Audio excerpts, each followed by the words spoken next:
خرگوش اور طوطے کی دوستی۔ ایک گھنے جنگل میں ایک پیارا سا سفید خرگوش رہتا تھا۔ خرگوش کو دوڑنے اور کودنے کا بہت شوق تھا، مگر وہ اکثر اکیلا کھیلتا تو اسے تنہائی محسوس ہوتی۔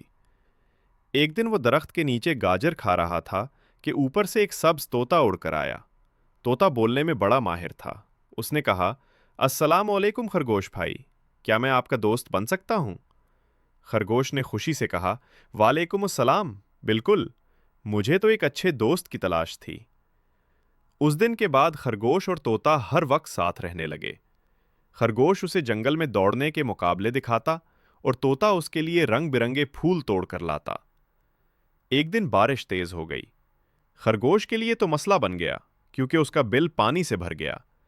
خرگوش پریشان ہو گیا کہ کہاں جائے۔ طوطے نے فوراً کہا، فکر نہ کرو دوست، آؤ میرے درخت کی ٹہنی پر بیٹھ جاؤ، میں تمہیں بارش سے بچاؤں گا۔ خرگوش خوشی سے طوطے کے پاس چلا گیا۔ بارش رکنے تک دونوں دوست ساتھ ساتھ گاتے اور کہانیاں سناتے رہے۔ بارش ختم ہوئی تو خرگوش نے کہا، طوطے بھائی، آپ نے آج سچ مچ دوستی کا حق ادا کیا۔ طوطے نے مسکرا کر کہا، دوست وہی جو مشکل وقت میں کام آئے۔